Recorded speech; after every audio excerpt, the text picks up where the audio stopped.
All right, so now it is time to do teaching beginner and letter level lesson activities for this level.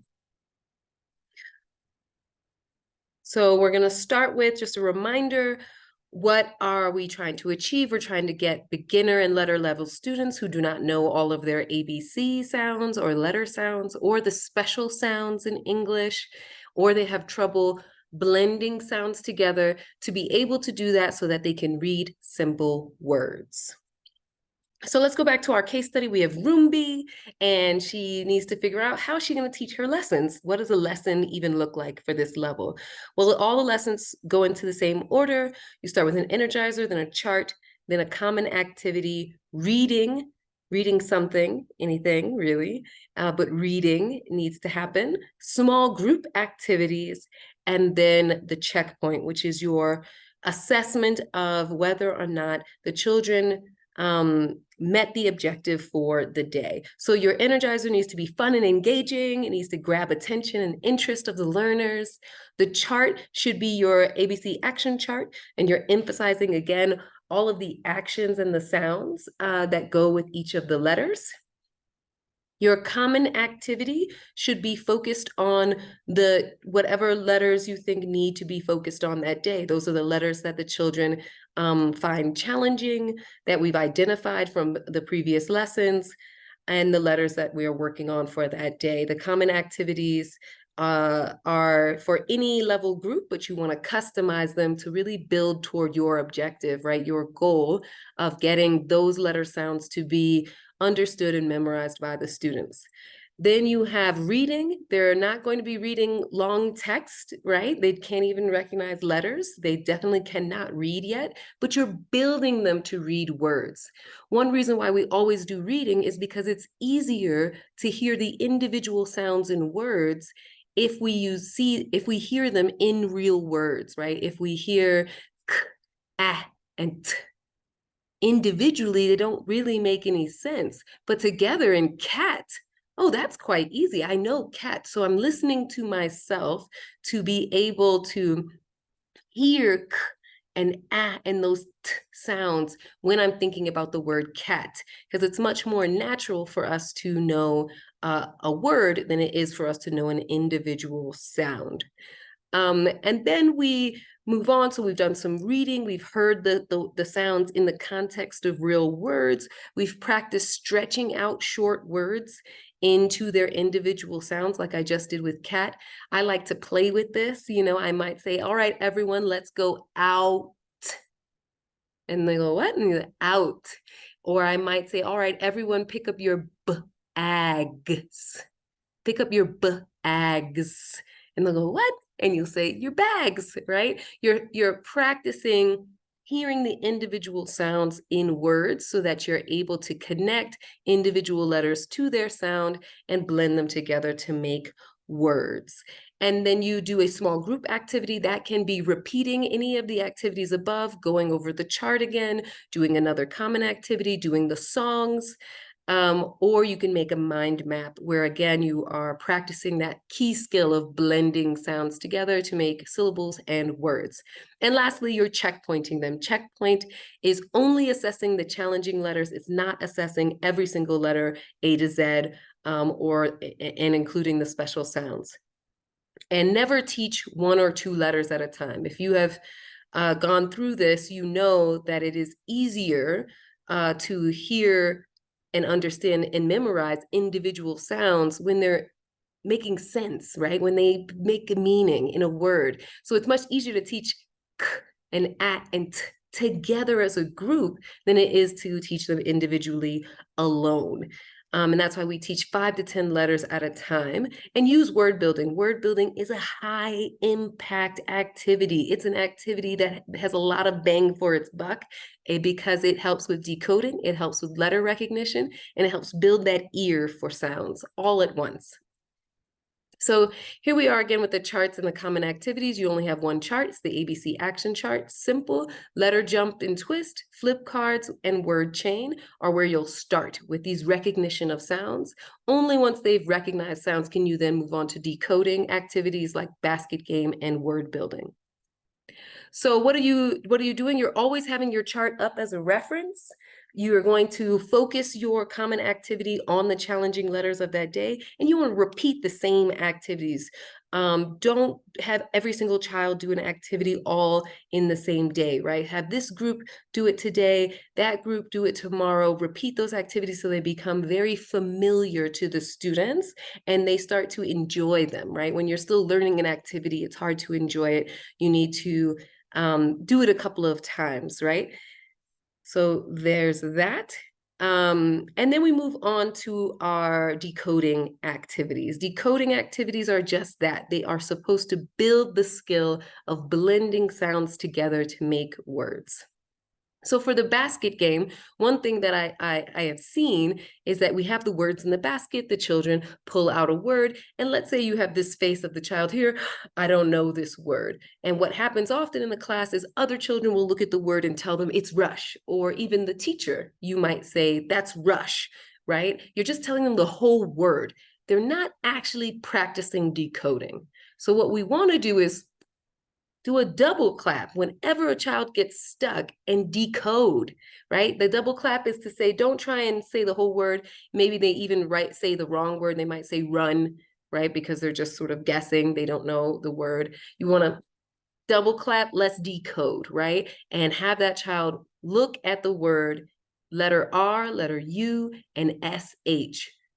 R, sh, sh, right? And then have the child repeat after you in the decoding, not just repeating rush, to repeat after you the decoded version of that word.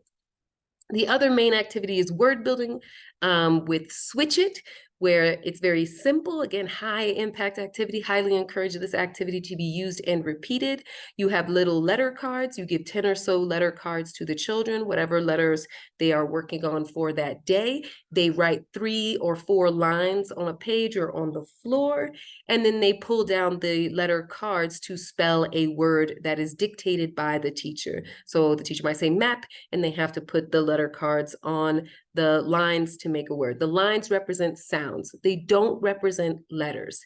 They represent sounds. So if 2 letters make one sound, such as SH says sh, is 2 letters, SH, making one sound, they would go on one line together. Yes?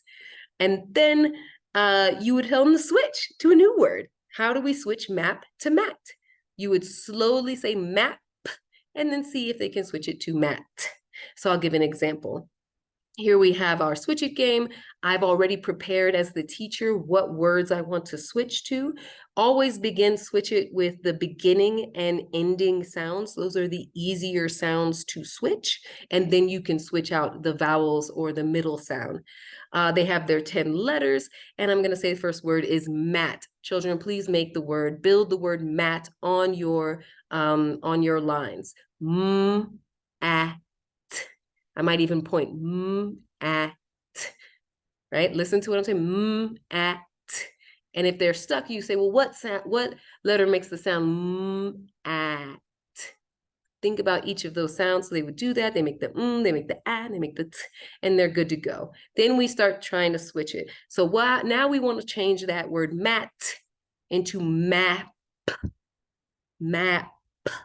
And you just pause and ask them which letter changes. Is it the first letter, the middle letter, or the last letter? Mat. And I want to change it to map. Listen to that. Which one changes? And they just identify which one changes. They don't change it yet. They just identify which one changes. You walk around, you make sure they're all identifying the correct letter to change, and then they switch it, which is the name of the game, right? You switch it out. So they identify. Now it's no longer t, that is the ending sound. It's what sound? It's p. So now we pull down the p and put it in there, and we make our word map. And we continue the game by changing now map into mad, and then into sad, and then into bad, and then finally into bed and beg and things like that.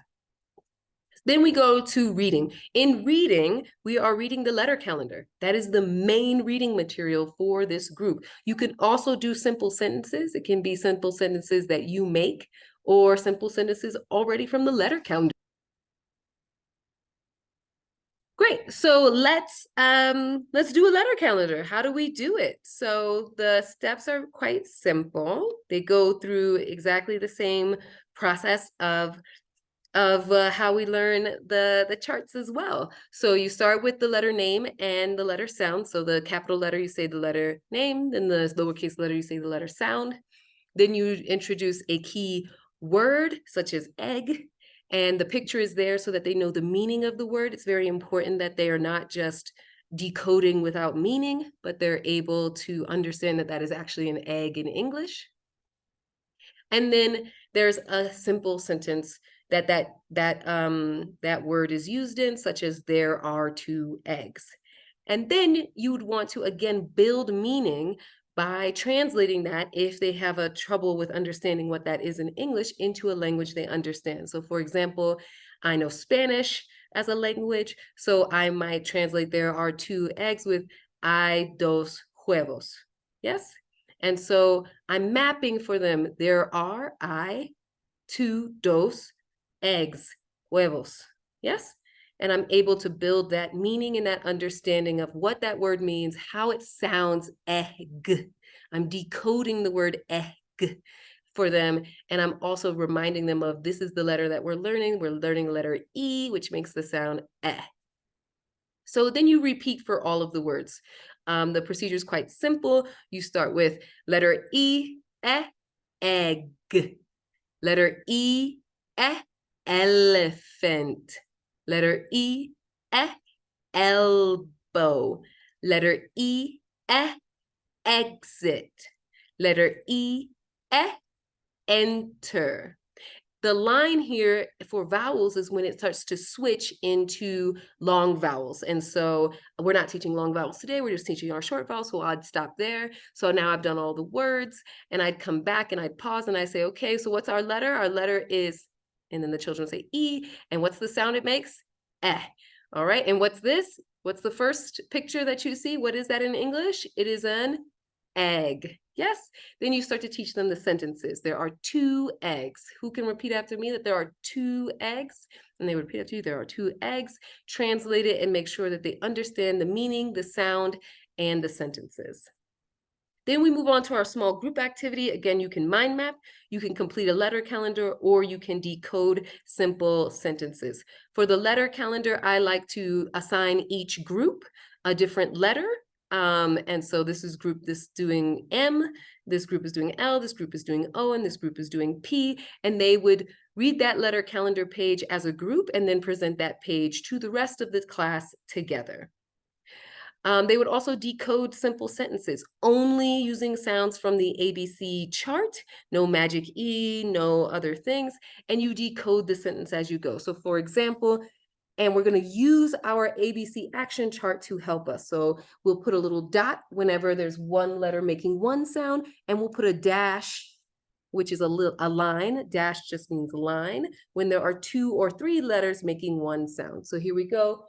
E, n, a, k, ass, e, b, ox, a, th, r, e, b, k, s. Enoch has a box of 3 books. There's the E, there's E, and there goes and k, there goes k on our ABC action chart. I also have it here for your reference, so you can see each of that, what a decoded sentence looks like. There are decodable sentences in your manual on page 51. You should check that out. Choose a sentence that aligns to your lesson objective, nothing too difficult for the learners. And let's practice decoding. So I want you to pause the video now and practice decoding these sentences. And then I'll show you the answers to what was decoded. So 3, 2, 1, answers. And then we will do a demonstration lesson. And here is our demonstration lesson for these challenging letters that you see here. And that's it.